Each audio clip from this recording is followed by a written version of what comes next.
Existem momentos nas nossas vidas em que as coisas não acontecem exatamente como a gente planejou. A gente se frustra, a gente se sente injustiçada, a gente se sente perdida. A tristeza e a falta de fé na vida vem muitas vezes visitar a gente.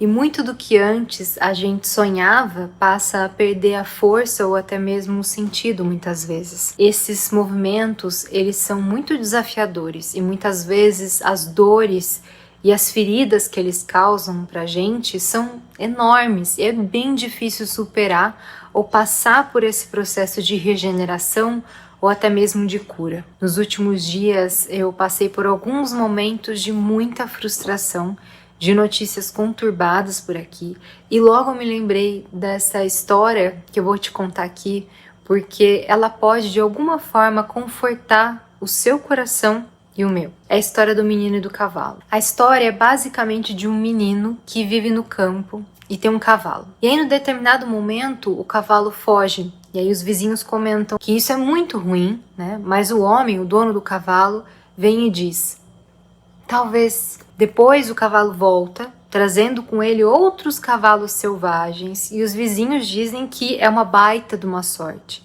Aí o homem responde de novo: talvez. Mais tarde, o filho do homem tenta domar um dos cavalos selvagens, mas aí ele acaba quebrando a perna.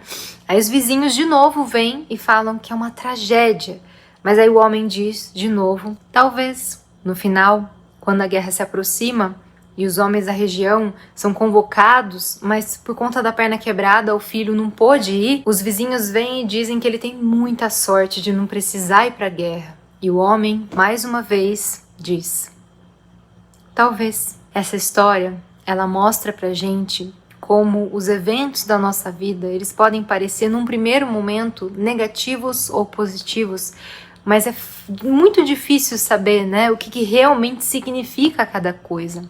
O talvez é uma maneira de demonstrar que ao longo do tempo as coisas podem tomar um rumo que a gente não esperava e que no fim tudo pode ter uma razão. A tudo a gente pode atribuir significado, a tudo a gente pode atribuir sentido, mesmo quando no momento de dor, de angústia, a gente não consiga perceber de imediato. É como se a gente fosse chamado para olhar para a vida numa linha do tempo e numa perspectiva, né, de entender que graças a determinados fracassos ou contratempos ou imprevistos, a gente vive o que vive hoje, né? Que vários obstáculos que a gente teve, na verdade, foram portais para novos caminhos. E também é como se essa história lembrasse a gente do quanto de vida ainda existe pela frente.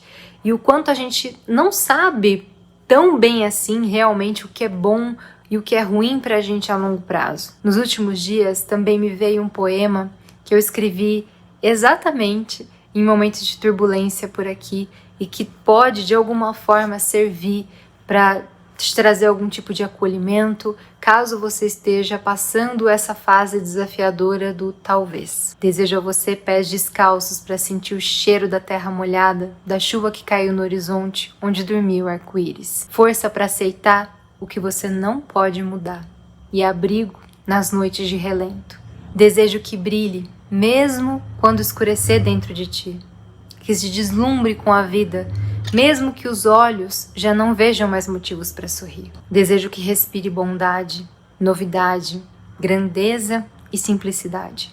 Que encontre paz e fé quando nada mais encontrar. Que se encontre quando menos esperar. Do fundo do meu coração, eu acredito mesmo que a vida seja um grande encontro com a gente mesmo, o tempo todo. Um se perder e se encontrar constante que convida a gente a dançar com essa dança e a evoluir com ela. A vida é mesmo agridoce e é justamente por a gente ter experimentado as partes mais ácidas, salgadas e mais difíceis de engolir que a gente tem mais força e mais presença para aproveitar as partes mais doces e suaves que ela traz pra gente. Eu espero que essa mensagem te abrace, assim como ela me abraçou. E se ela fez sentido no seu coração, se inscreve no canal para a gente poder se ver mais vezes. Um grande beijo e até a próxima!